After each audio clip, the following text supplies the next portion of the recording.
Hey guys, I don't know how many of you is up at 2:30 in the morning, but that's okay. You can catch me back on replay. It's been a while since I've been live.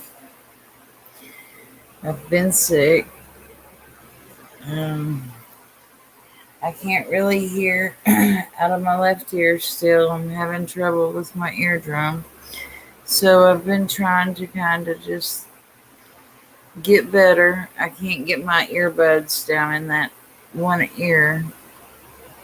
Um, I've been trying to get better and just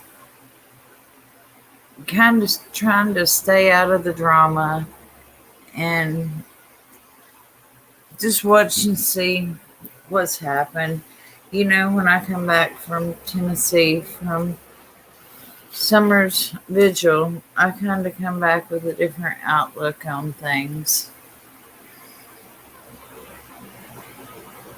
And I've just had maybe some time for a little personal growth and some personal thought, and that's okay. We're all allowed to do that for a while.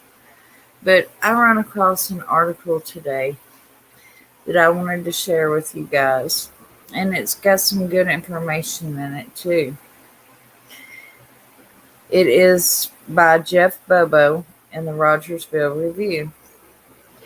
It said, someone might come forward. Summer Wells reward donor wants fund kept alive. 13 hours ago. One contributor to the Summer Wells Reward Fund told the Review last week she will participate in a recently filed lawsuit and asked the Chancellor to keep the reward active. If that's not possible, however, the Southern Indiana woman said she would like to have her $100 contribution awarded to the Awaken Ministry, which has held weekly prayer vigils for Summer since she went missing 13 months ago. Shortly after Summer's disappearance, the Churchill Rescue Squad agreed to manage a reward fund that was started to encourage tips that could lead to Summer's recovery. A bank account was opened and more than 75,000 contributed, although 35,000 of that has since been returned to two contributors in the forms of checks for 25,000 and 10,000. Through its lawsuit, Churchill Rescue Squad is asking Chancery Court to remove Churchill Rescue Squad's responsibility and liability from the more than 40,000 remaining in the bank account. So, here's the important part. The lawsuit also calls upon all contributors and anyone else with a claim on the funds to appear in court and make their own case. The lawsuit also asks that the court run an advertisement in the Review for 4 consecutive weeks to ensure ample public notice has been given to potential donors and claimants.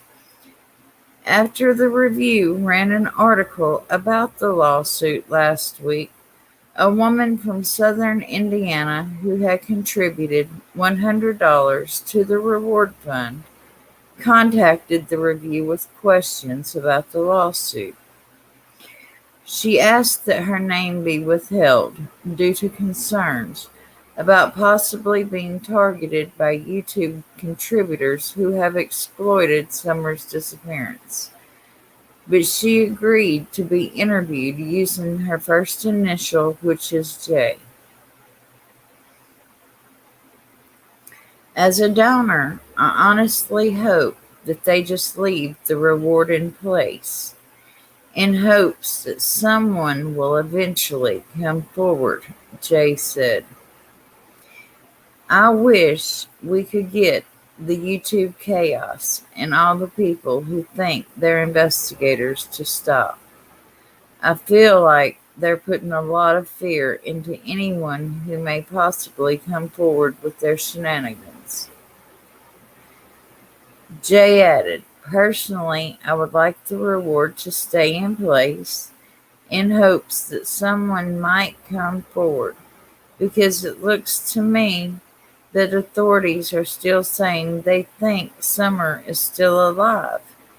They just don't know where to begin to look for her. My ultimate hope is that she is still alive and she is okay, and she's not being harmed. I'd donate whatever I have to bring that baby back home. If keeping the reward active isn't possible, Jay said, she would like her $100 donation to go to the Awaken Ministry, which is based in Kingsport. They've been there every Tuesday evening in their prayer circle for Summer and other missing children. I just randomly went to the first prayer vigil, which is when I donated back in October. I drove 8 hours to be at that prayer vigil, and I was also at Summer's birthday celebration in North Carolina. I believe God leads you in certain directions for a reason, and I have formed a friendship with Robin, Joseph, Timmy, and Haley from Awaken Ministries. Jay added, by the end of the night at the October prayer vigil in Rogersville, we were all down on our knees, and the Holy Spirit was moving there heavily. It was overwhelming that so many people care about this missing child.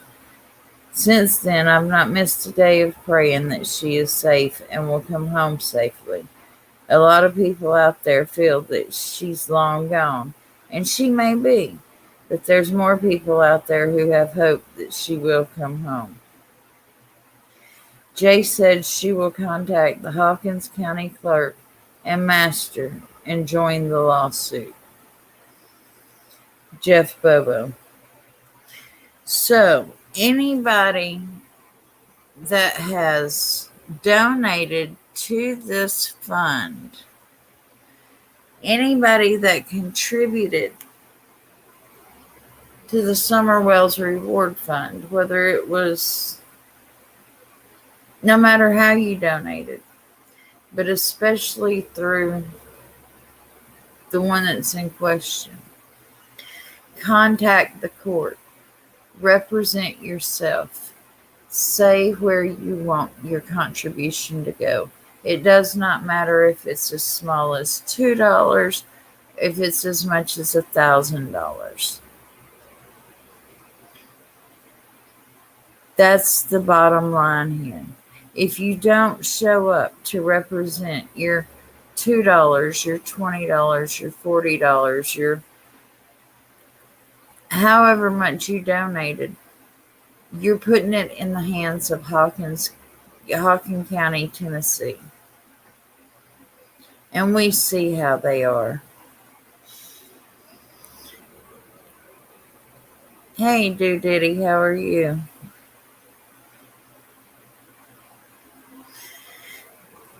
This is the only reward fund I've ever seen that has went out this quick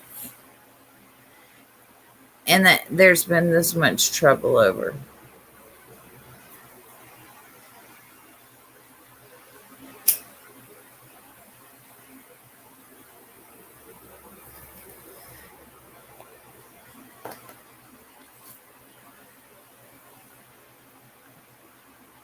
Hey, Rhonda. Hey, Lady Orr.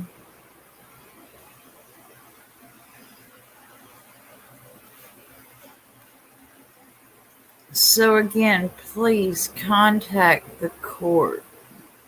Represent your money. Tell them what to do with it. Keep it in play for summer or send it somewhere where they can get some use out of it.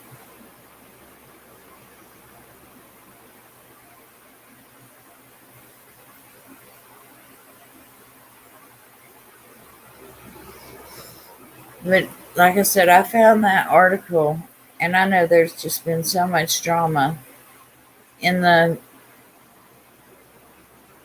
community that I don't know that anybody even caught that article.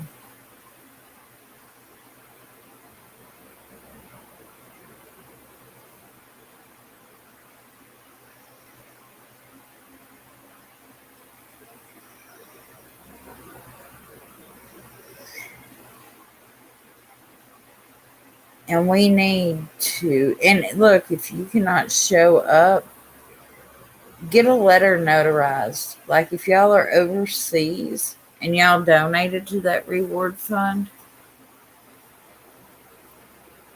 just notarize a letter, send it to the court. It's pretty simple to do, and you've got 4 weeks to do it.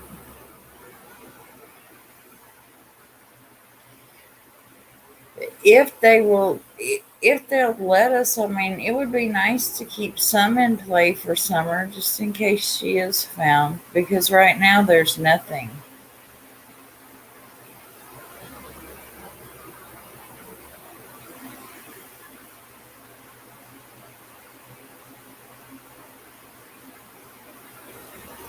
But I have been on a case out of Mississippi that I have actually, tried to keep my boots on the ground as much as possible. Being sick, I was not able to go up and help the searchers yesterday or this past weekend because me not being able to hear out of my left ear. It's a really wooded area where the man has disappeared at, and it's a really snaky area, and I cannot hear if I walked up on a 10-foot rattlesnake. And I told him, I said, I'm afraid that I would become another casualty because I can't hear the radios going off. I can't hear the wildlife around me. I can't hear the snakes around me. So I went and had, like 500 more flyers printed, and I just blanketed the area with flyers. Went to the two local Walmarts and handed out flyers at the two local Walmarts.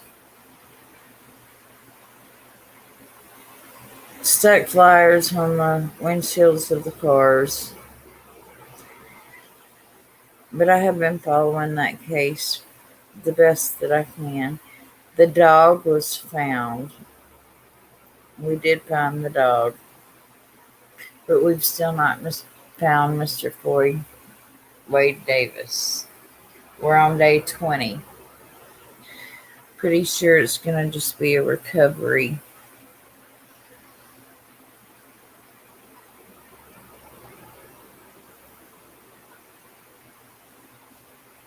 At this point.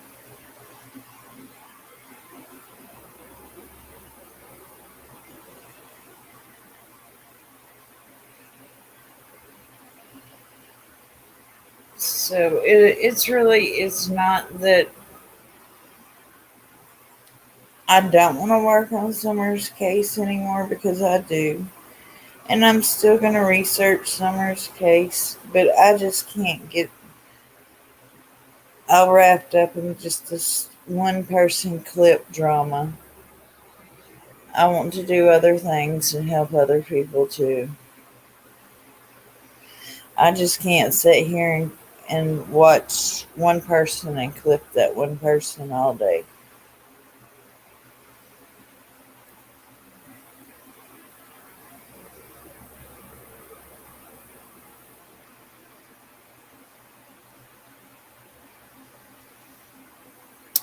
I don't know, Diddy, unless it's because they can make so much more in that community on drugs.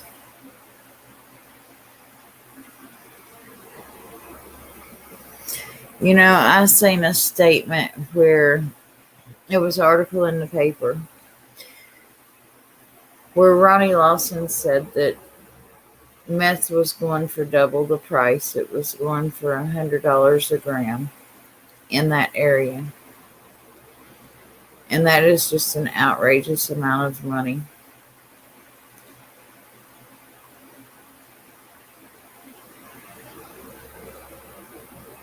And if you started doing the math on that,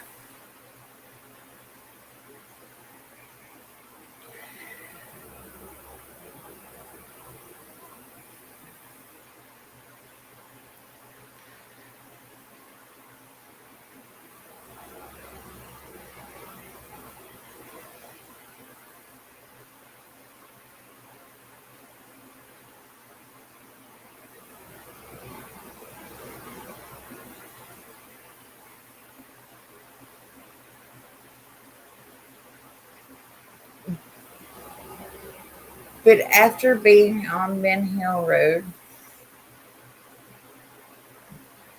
and Light Hollow Road and all those roads that run together, I'm telling y'all, there is no way a strange car or a stranger rolled up in there, rolled up on that hill, and took that child.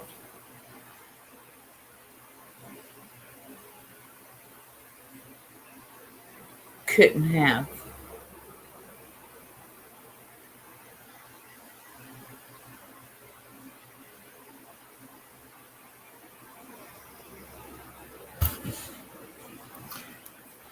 I went during the day. I went dead at night.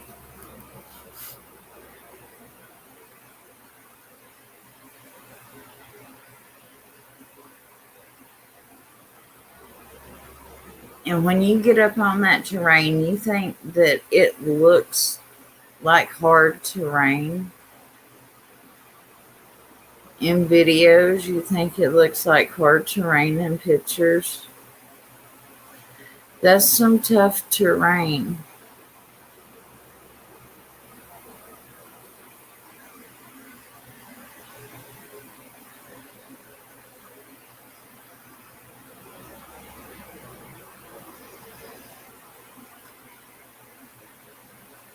And that's one thing that I come back believing, that the stranger abduction is completely out for me.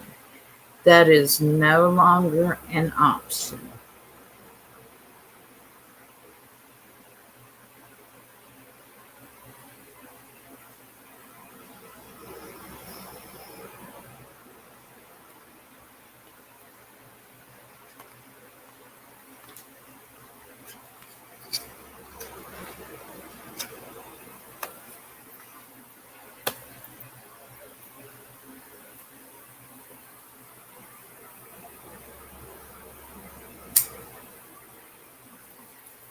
Yeah, give me just a second. I need to turn on my air conditioner. It got hot in here.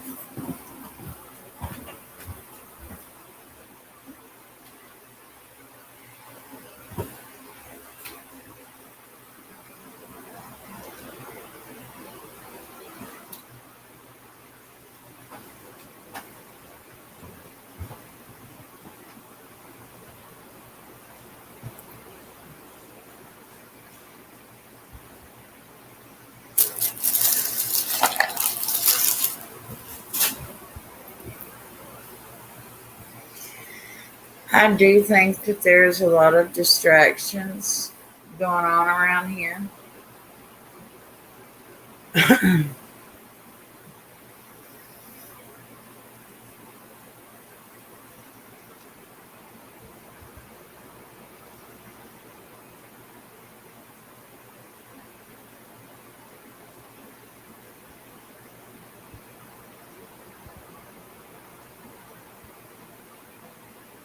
No way in hell should anybody be giving Andy or Jody Sue money, in my opinion.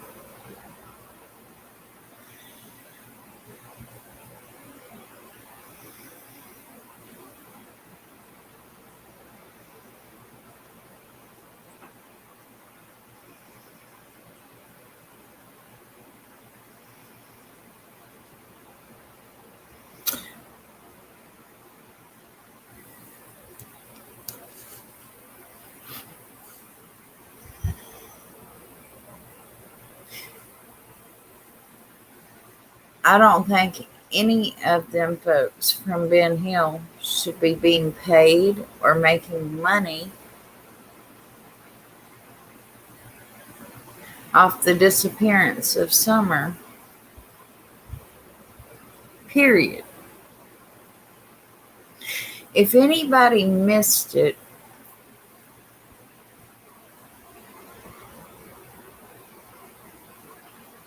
she's making way over $1,000 a month at this point. Just on videos alone. Now, that is not super chats. That is not thanks. That is not Cash App. That is not merchandise. That is not anything other than just videos. That is from sitting there for 5, 6, 7, 8, 9, 10, 11 hours a day.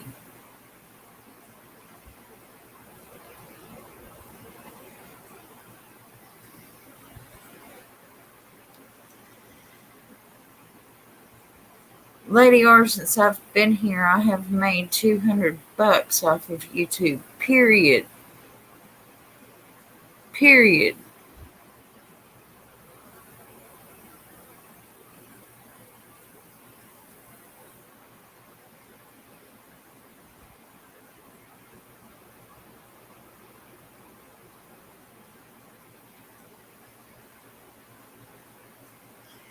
And then you ask yourself, why has Summer not come up yet? Well, I wonder how much she's scraping in on that Cash App, how much she's scraping in on PayPal, how much she's scraping in on Venmo, how much she's scraping in on everything else.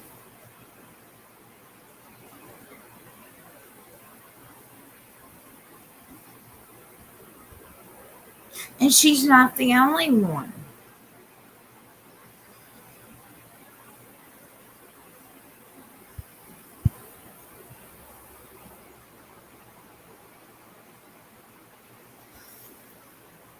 And Andy said, and these are Andy's words. Now, this is not verbatim, but Andy said, the last year we were there, she was the one that was dealing with Don and Candace, referencing the drug dealing. Everything was going through her hands.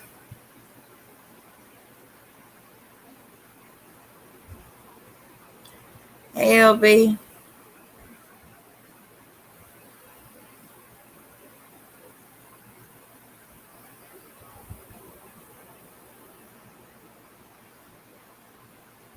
Oh, there is a whole slew from the Ben Hill area and from the Rogersville area, and I don't have time to sit here and name them all.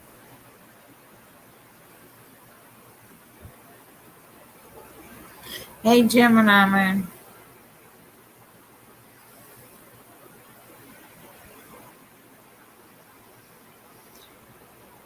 There's nobody living at that 125 property. Andy, his mother, his father own all that property around Beach Creek, but he comes to YouTube to get $2,000 for a trailer. Why? And why is it our responsibility to give it to him? Hell no.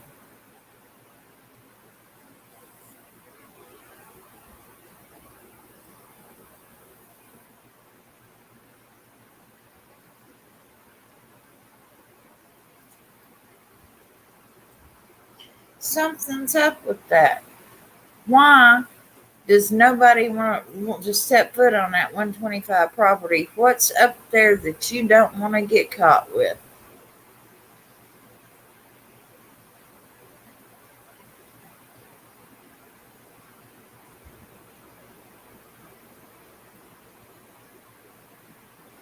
Somebody said, oh, well, the floors is messed up there. Well, you know what? For $2,000, I could probably replace every floor in my house.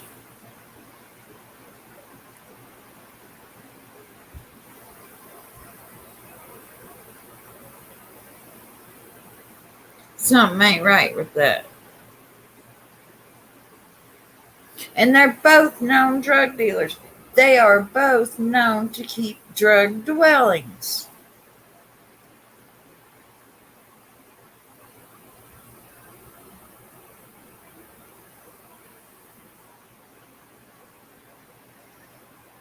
That's right. Facts. Facts.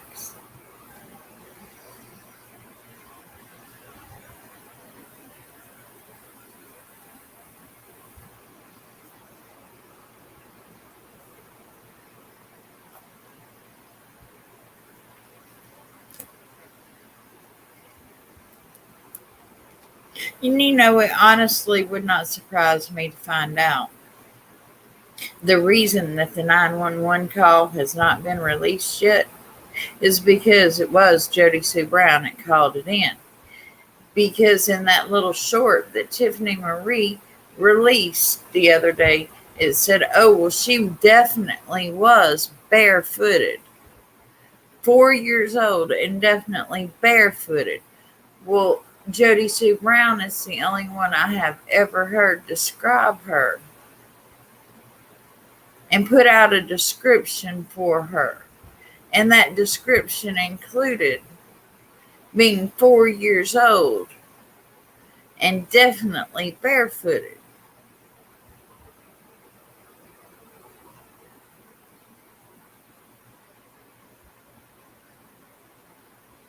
So my next question is, if that comes out to be fact, where was Candace making that run to?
I mean, that's just a thought that's been in my mind. Don't make it fact. It's just something that has just stuck with me.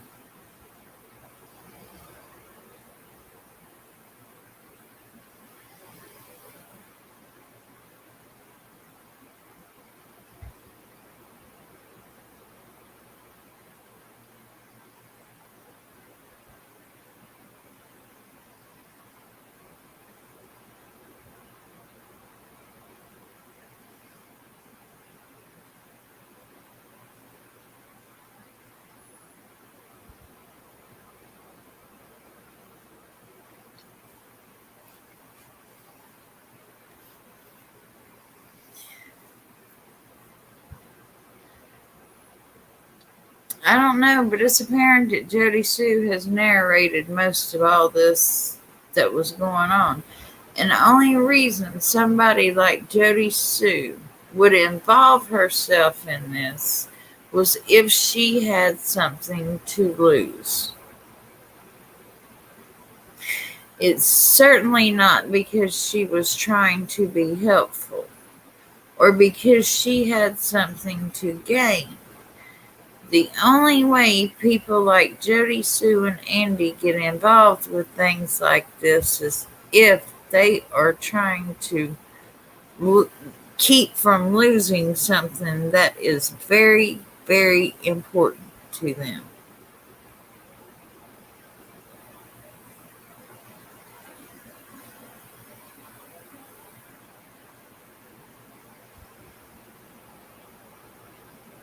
The only thing I know that she's got that she cares about is them kids.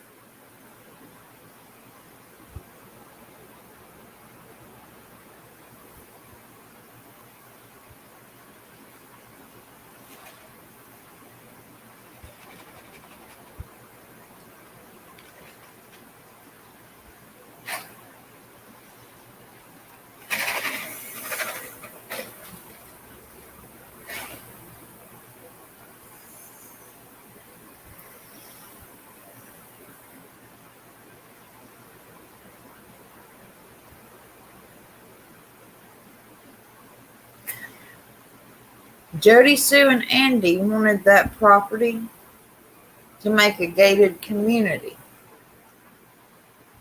The church wanted Don and Candace's property to make a commune garden, part of like a commune up there, or whatever the church was going to do with it. So you got a tug of war right there. And then you've got Andrew Hiltz and Jeff Roberts involved with the land right there. So you kind of got a three-way pull on that one piece of property.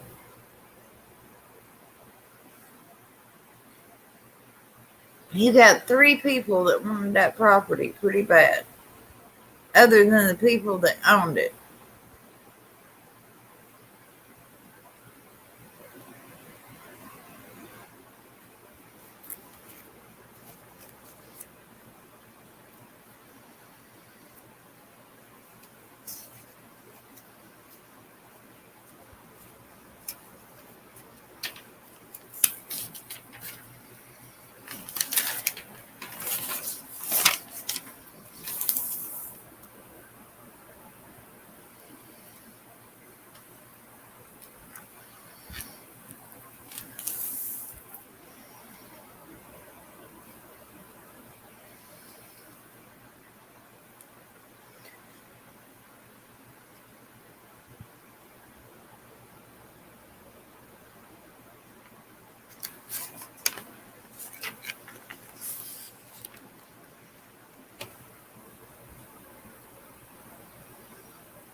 I believe that she went missing on the 14th.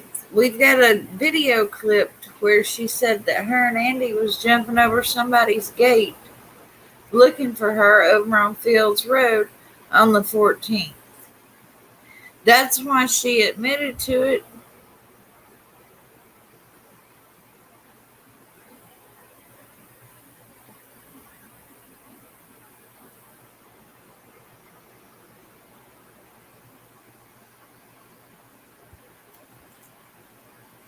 Well, right now with the police watching, they've had to burn their crops. They've had to slow down cooking and stuff.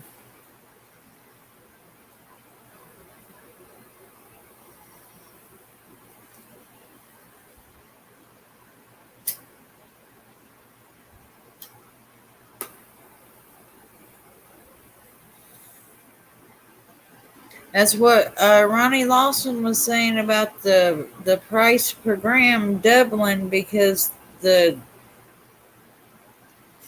production had slowed down, that it had went from 50 a gram to 100 a gram.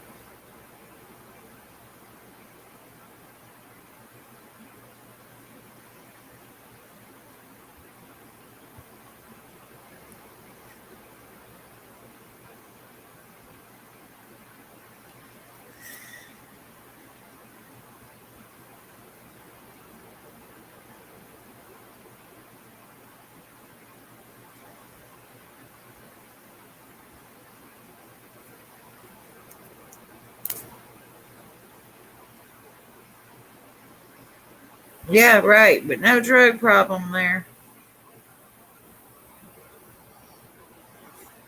That's because his county don't want to lose licensing for all that hemp that they've got growing up in there.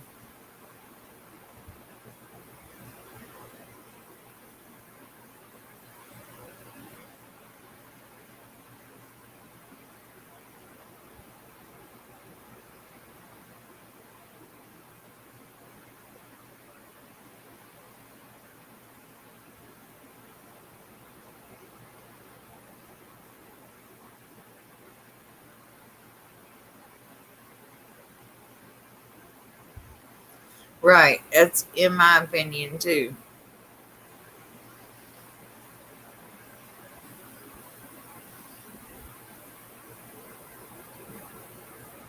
I think that they was giving them. Look, it wouldn't surprise me if they was spiking the weed with fentanyl to sedate them all so Jody Sue could sleep and rest. Think about that.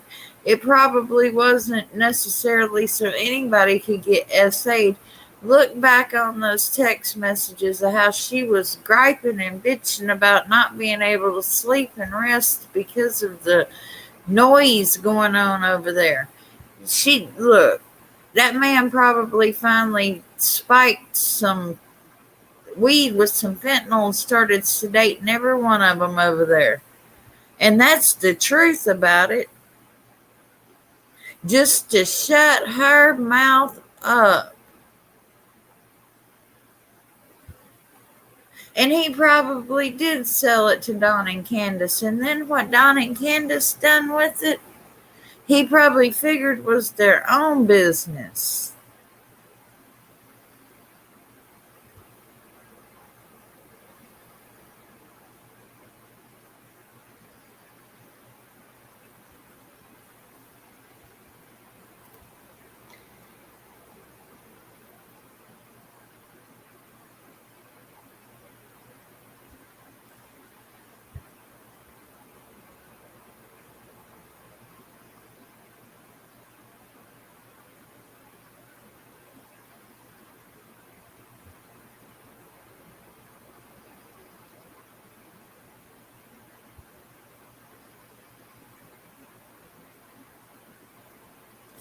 I mean, does that not kind of make sense too?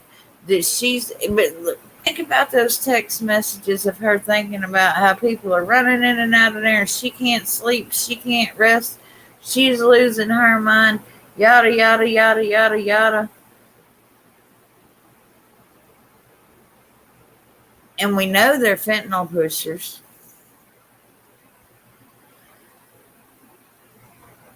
Well, let's just sedate them all. That's what we're going to do so we can get some sleep over here.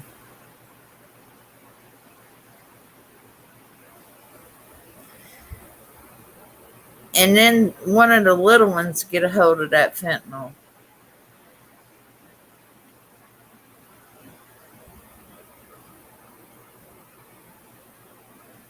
And then you think about the way Summer started looking at her pictures just days before, how she could barely hold her head up.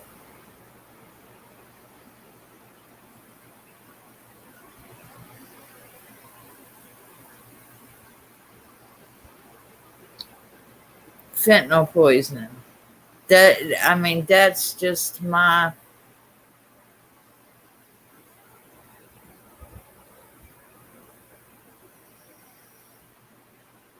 theory.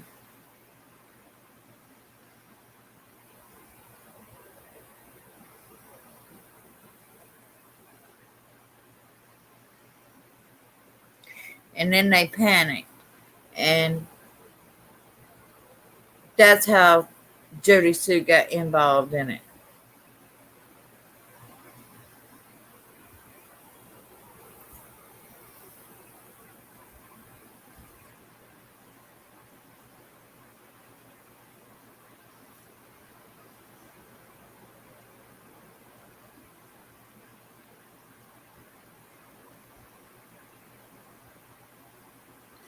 Yes, ma'am.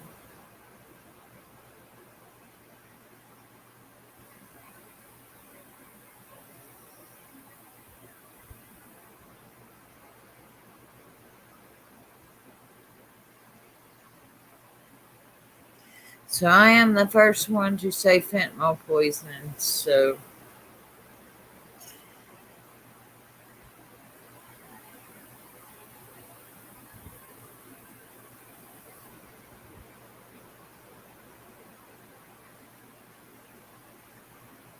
and that's how I'm guessing it happened.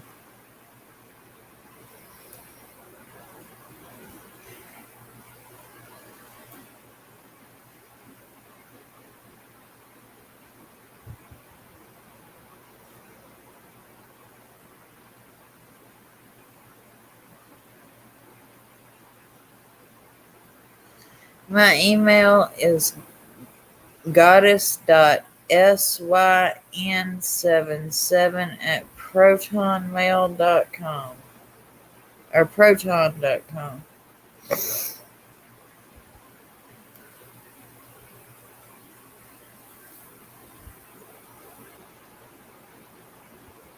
they fixed it where you don't have to write out Proton Mail anymore. It's just Proton.com.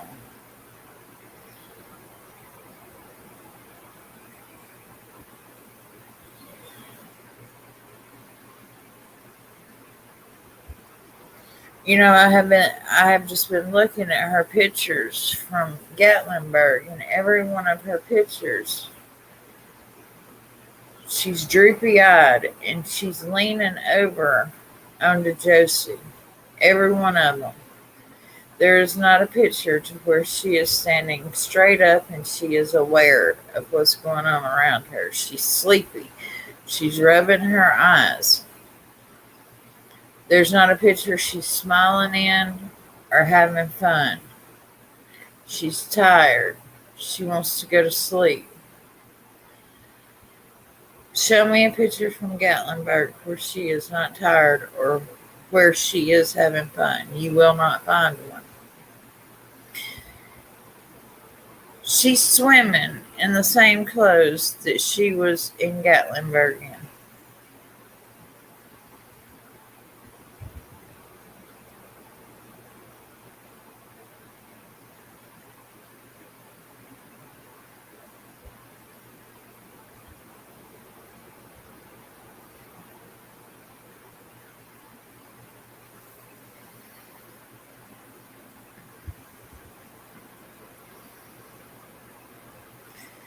Goddess dot SYN 77 at proton.com.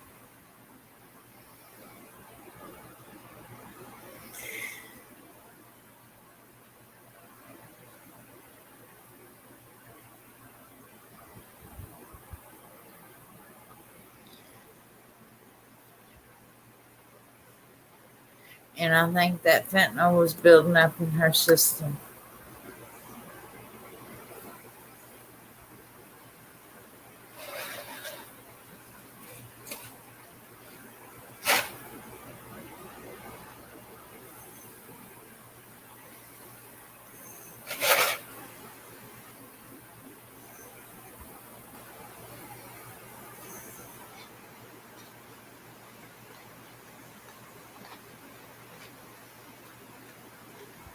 And fentanyl shuts your respiration down first. So if she couldn't breathe good in that water, she could have swallowed some water that her body couldn't expel.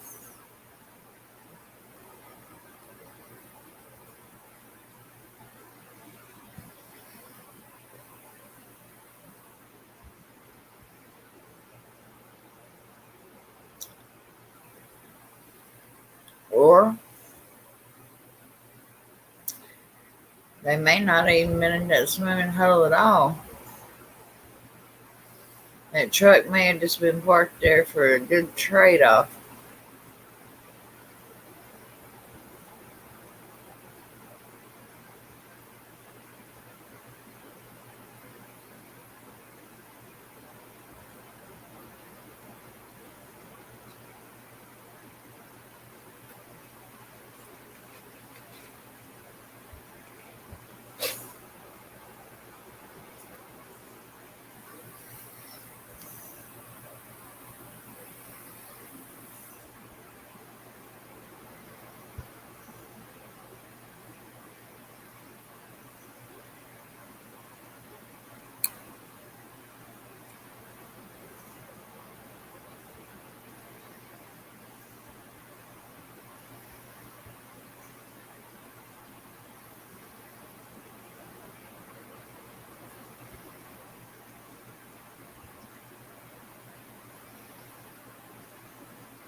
Guilt's a horrible thing, isn't it, Jody Sue?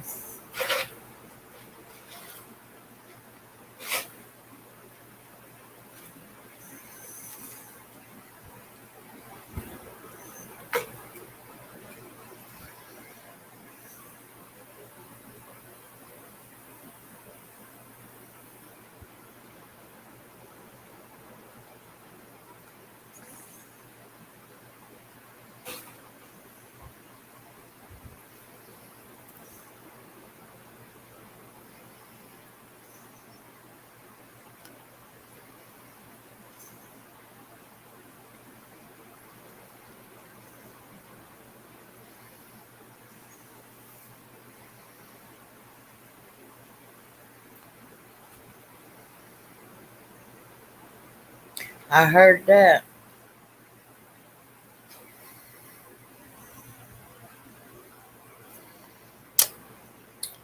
I would too. I think we all got some kind of past.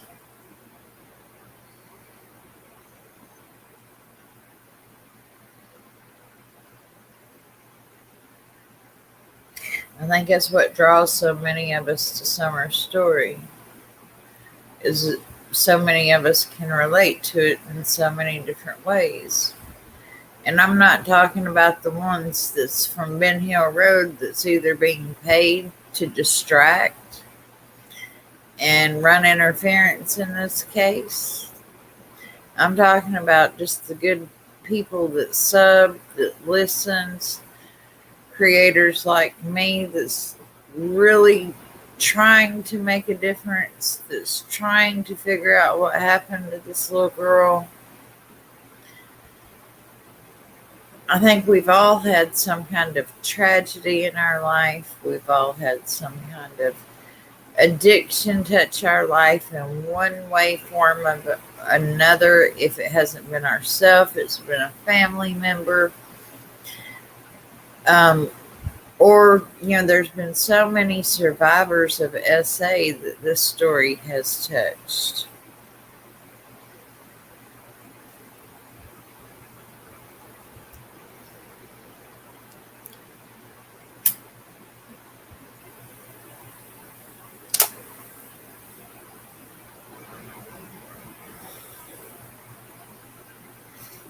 Oh yeah, Holler. That whole mountain has got a crew. It ain't just the Holler, it's the whole mountain.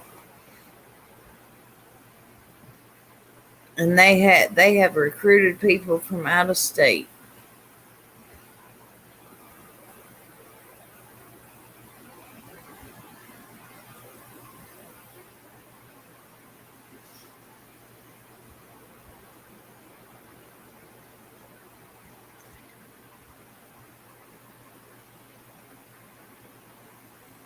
Oh, I'm sorry to hear that. I've told everybody is that was another reason I have been so quiet. The 4th of July was the 1 year anniversary of me losing my son. And that hit me really hard. It wasn't an OD, but it affected his heart. It enlarged his heart. It caused advanced cardiac problems. And once all that started happening to him, it took 8 months for him to suffer. And I mean suffer before his heart finally gave out and stopped beating. So I watched my son die a miserable death because of that shit.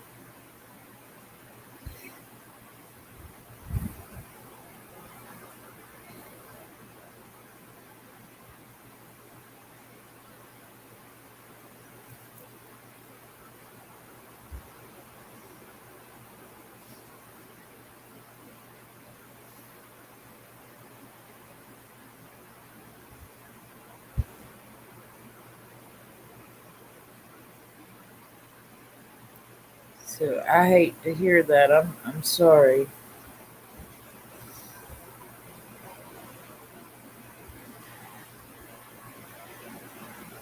Oh, I am too. Just roll with it. I'm ready to see some bracelets dangling on some folks.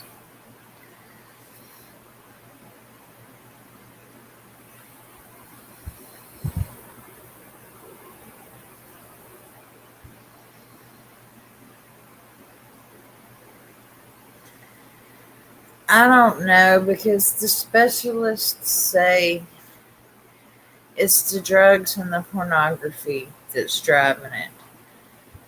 Um,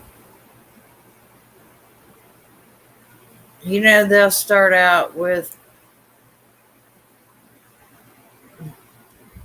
a legal age group of pornography. And when that doesn't do it for them anymore, they go to the next age group. And when that doesn't do it for them anymore, they go to the next age group. But each time it rewires their brain. And once your brain is rewired, there isn't any undoing that. And you just keep getting to a point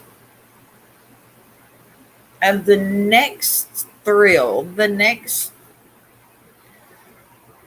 whatever promiscuous, disgusting thing that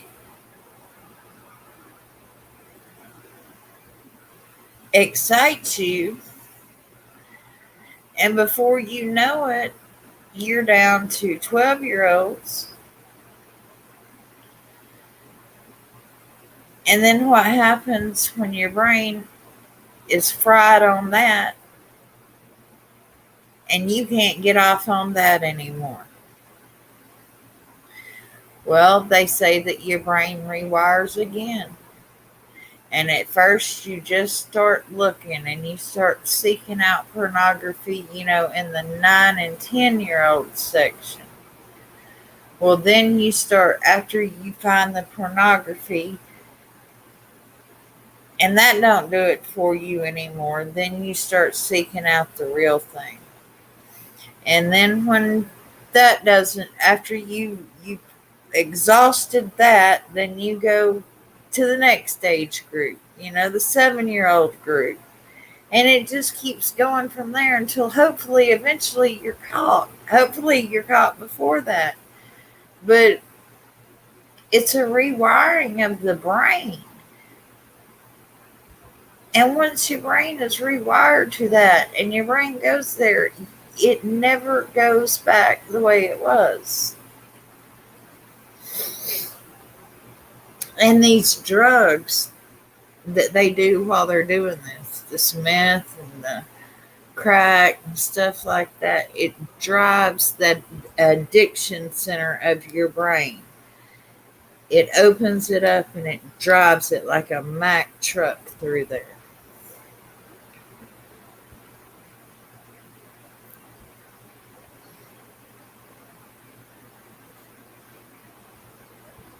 And the two of them together creates what we have here in East Tennessee.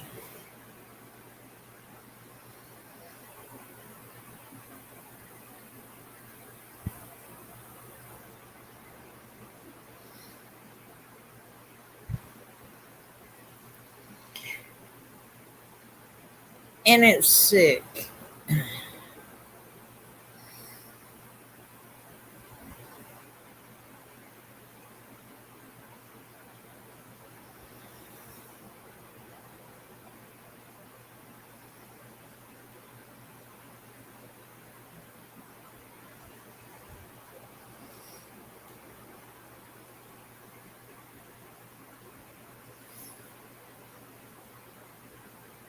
And I don't know what the answer is.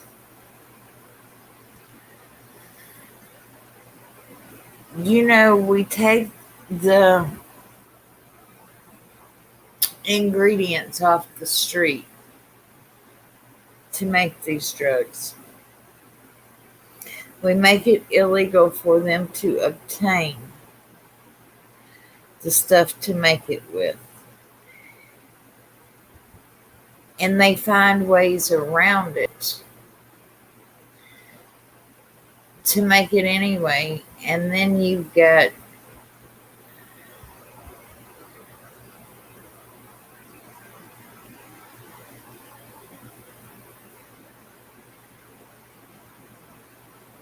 really, really bad drugs. Around here, when they couldn't get the lithium and the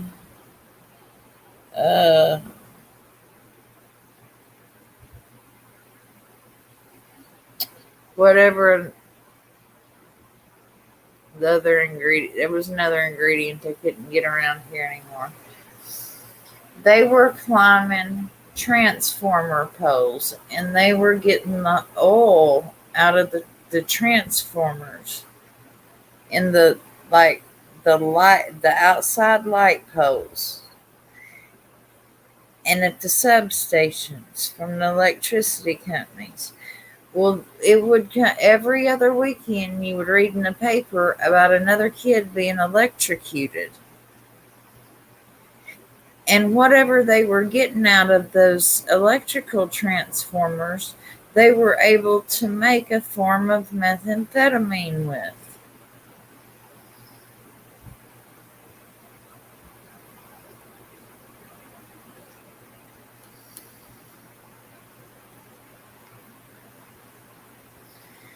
So now, here, the only way you can get like the Sudodrine tablets or whatever you call them is if you go to the doctor and get a prescription for them.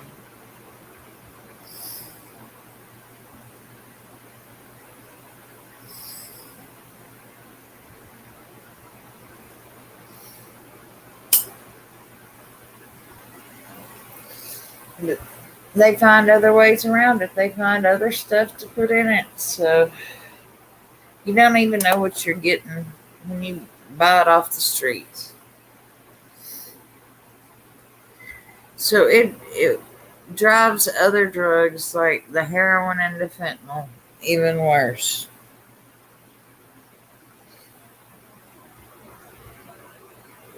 I think I posted the other day where they had taken, it was enough fentanyl off the street to kill the whole city. And the scary part was it looked just like pain pills.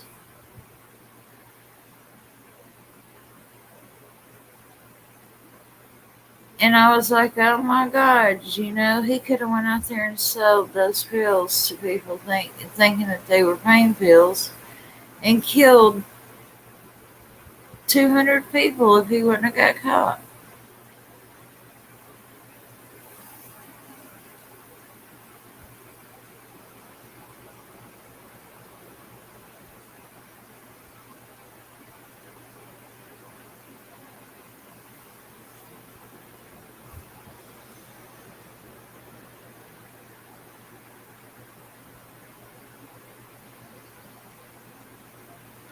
Well, Lady R, I believe that's part of the problem with the war on drugs. If the government would not make it so hard on people that did need pain medication to obtain that pain medication, if they could just go to the pharmacy and get that pain medication, there would be no need for it to be coming across the borders illegally in the form of fentanyl. The reason we have the heroin epidemic is because of the pain doctors just deciding, hey, I'm going to write you 120 pain pills a month. And then the next month it's, hey, I've decided, I can't do that anymore. And then leave these people hanging.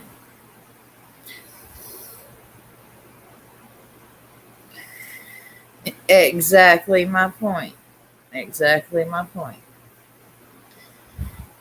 And the only pain relief that people can get, and then they mess up and they're on the streets and they're shooting heroin. Yes, please go hit the like button because it's been so long since I've done a live, I'm out of the algorithm.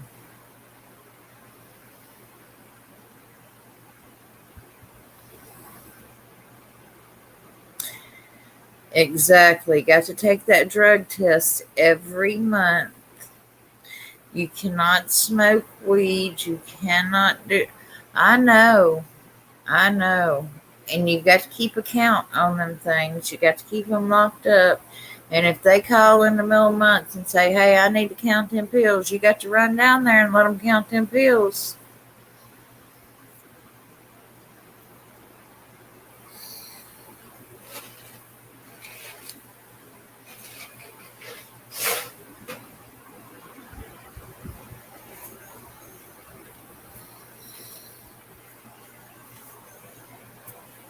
Does that sound about right?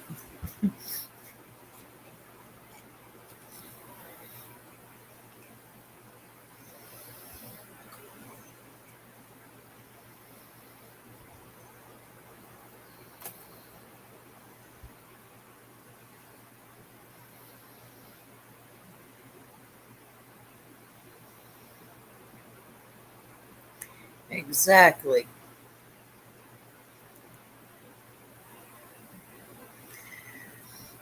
I've seen that happen too, Lady R.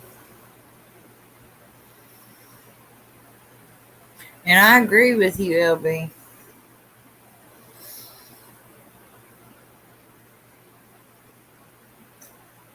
The U.S. government is the problem.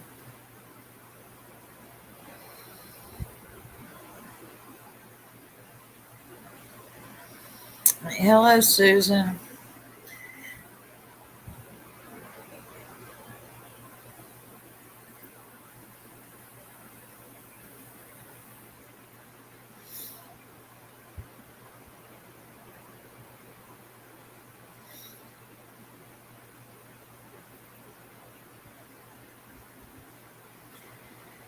But I've seen that so many times when, I was at EMT, Lady R's, people would be doing fine.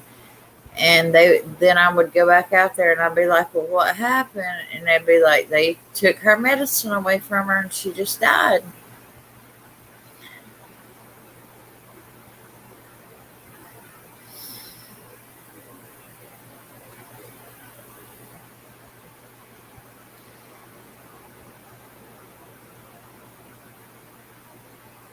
I've seen it a lot.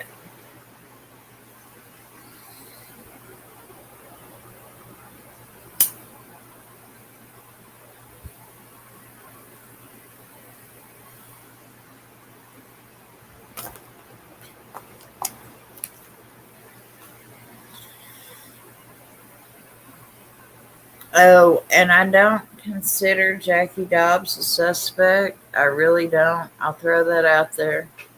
I think he walked into a messed up situation. I think that they was going to try to frame him.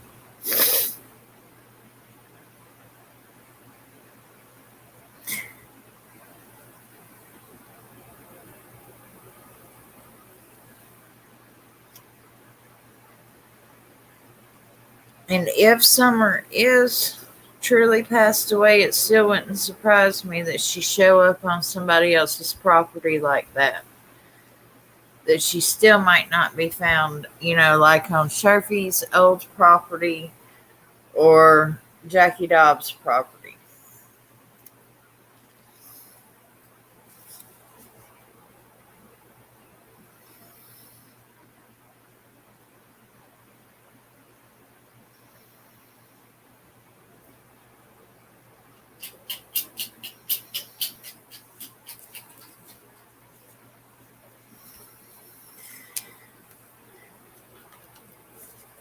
Not sure about Tim Mullins. I still don't like him. I think he's creepy. I'm talking about just like one of them. He reminds me of a mortician creepy. That kind of creepy. The kind of creepy you don't even want him to touch you. When I walk past him at the vigil, he just puts off that type of creepiness in the air that, like a mortician, you don't even want to shake his hand. He's just like he needs to soak up a whole lot of vitamin D. um,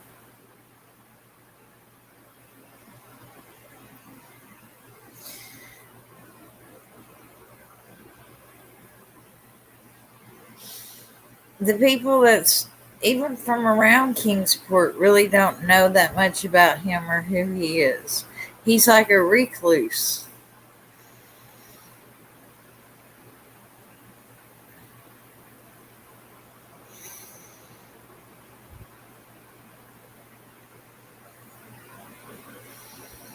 And he is just weird.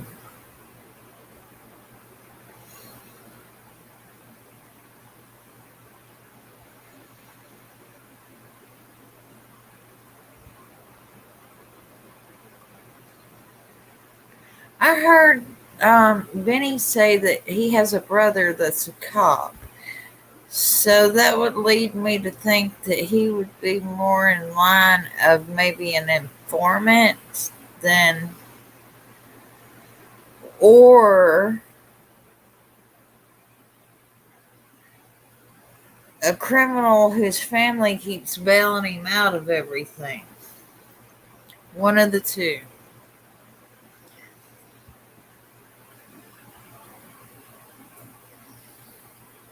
One of them that just keeps getting away with crimes because his family's in law enforcement.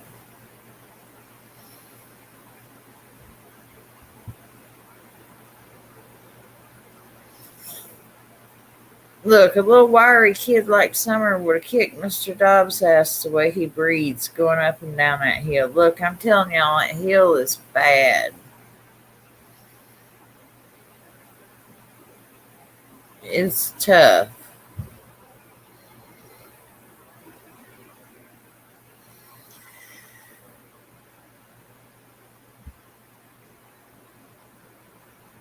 Mm. Are you referring to like the whole Lawson family or just Ronnie Lawson?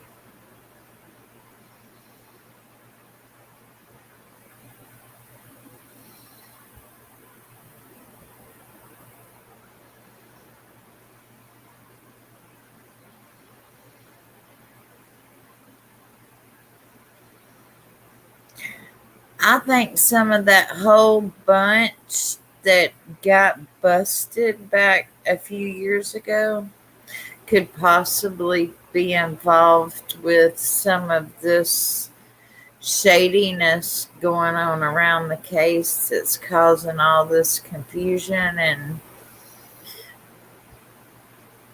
all this hoopla running these channels and throwing up all this shade.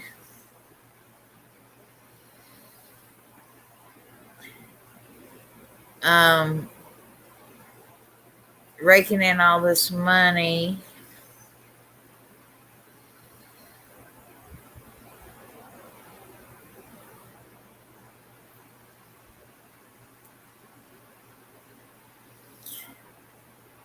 So, but to pinpoint any one of them at this point and put my finger on it and say it's this particular Lawson, I'm going to reserve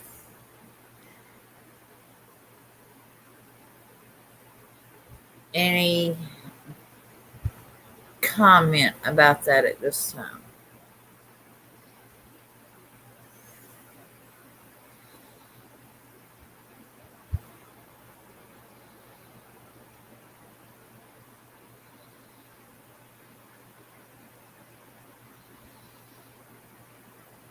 Who is the kingpin that is one job in world history that will always have someone waiting to step in? It never goes unoccupied. Oh, I don't know.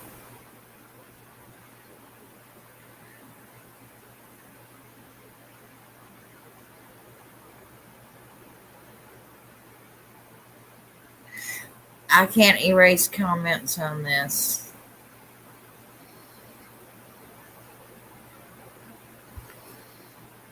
Well, now see that white Monte Carlo? Last week it was yellow. So the car keeps changing colors.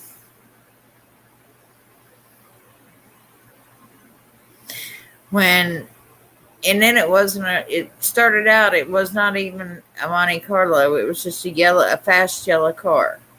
And then it went to a yellow Monte Carlo. And then after I found the yellow car, then it went to a yellow Monte Carlo. And now it is a white Monte Carlo.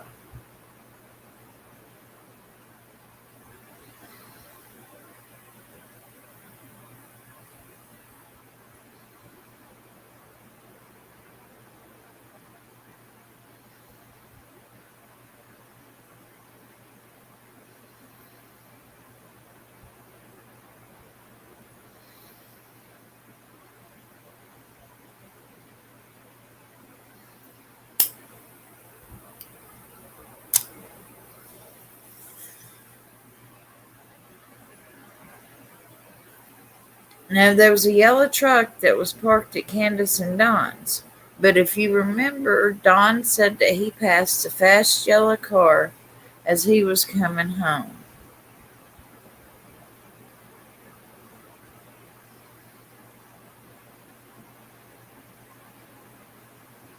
So while I was up there, when I went down Light Hollow Road, there was a yellow sports car parked down there. The yellow Xterra belonged to Dudley, but now it's parked at Jody Sue's.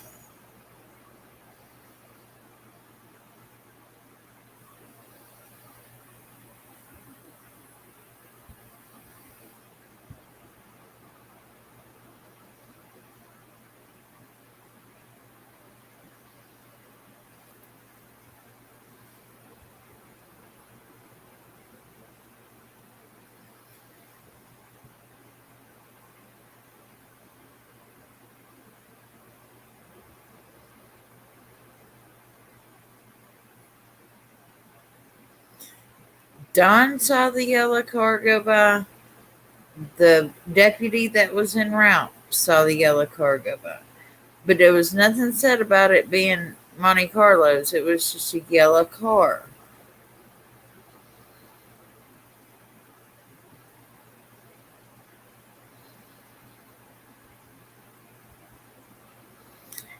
And I found the yellow car down there on Light Hollow Road. There's a video I dropped right after I come back of the yellow car on Light Hollow Road.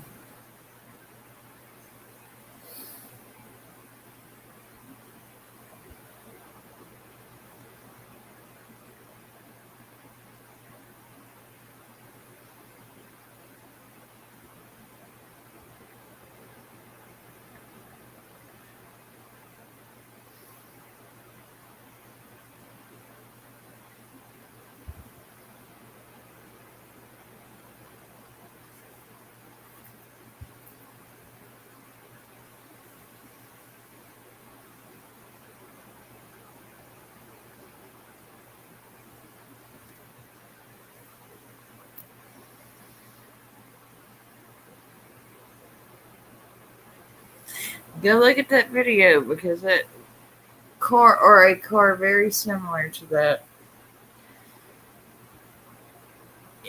And the thing of it is it's like a $40,000 car parked at a dumpy ass trailer.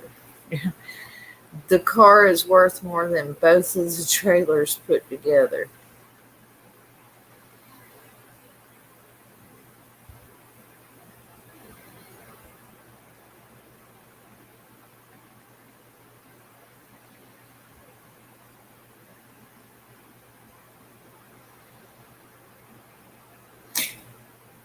You know how out of place that red Subaru looked up there on Don and Candace's property? You know, that brand new car just did not go with the property. It just stuck out like a sore thumb. That's how this yellow car looked over on Light Hollow Road. It was like a $40,000 car sitting amongst a pile of trailers.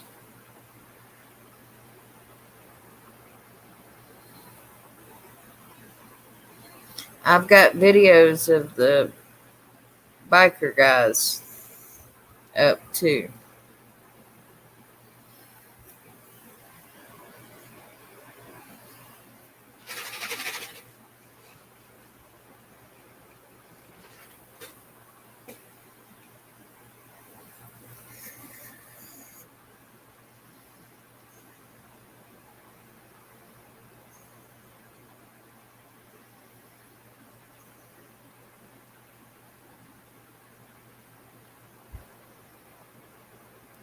Brandon said that Wild Bill and Chad had been up on that hill.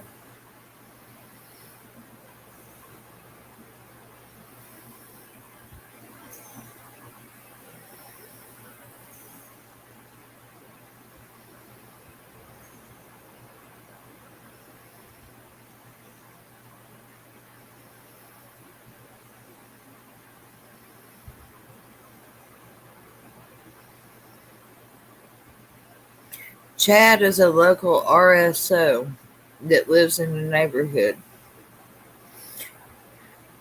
His picture is at the very end of the video. No, it's not the first time you heard that name. If you go back, and I think it was in the video that Chris McDonough done with Candace, she says, I didn't know that I had 18 RSOs living around me. And she calls his name and says, and he just lives 8 miles down the road from me. It was Chadwick something.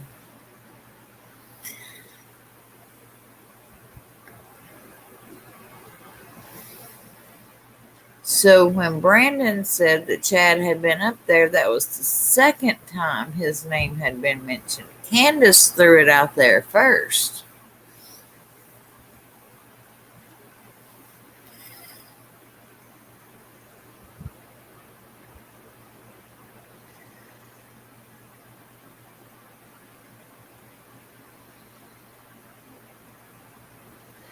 Aw, small fries, that's so sweet. My daughter has one of those Elsa brushes and she still uses it.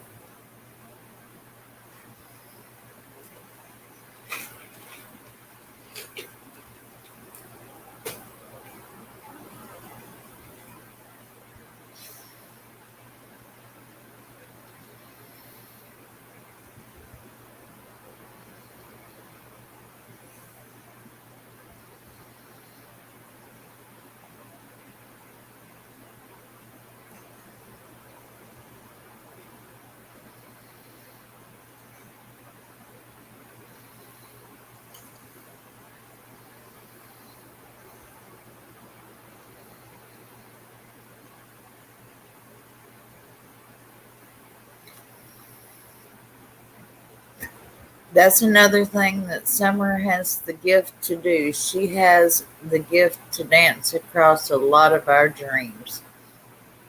Some of us that are dream walkers, she has the ability to definitely connect with us.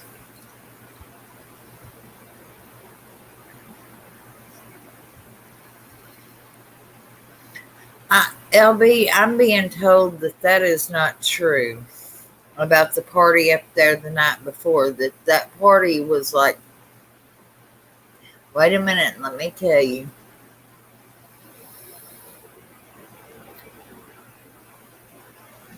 I'll have to go back and look, but it was like a month before or a couple of weeks before or something, because I had always been under the impression that Journey had went home the night before, but it wasn't. It was like a month before,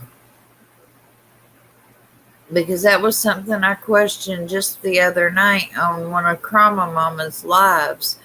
And when we all went back and looked at the facts, it wasn't. That's not the way it happened. Hey, Nightbird. How are you?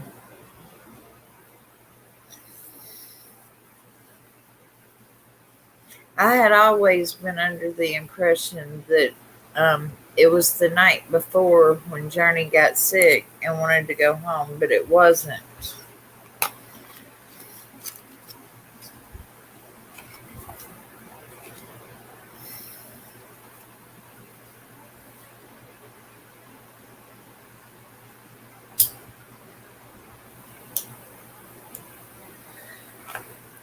That's another timeline that Jody Sue Brown has messed up real bad and misconstrued.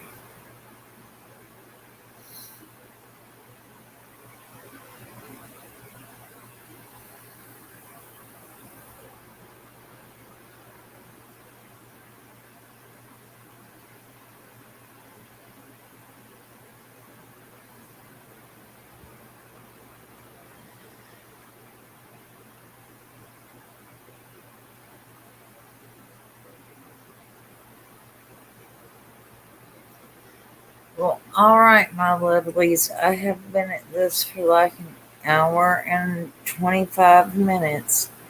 I am going to shut it down so this thing has time to upload. If I don't, it will never, the live chat won't upload, and then people will be fussing because there's no live chat. I'll try to do some more live streams, and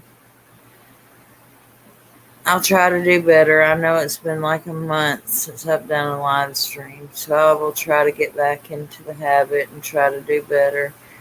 Like I said, I apologize. I've been sick. I just can't hear out of one ear, so it's like a bad echo.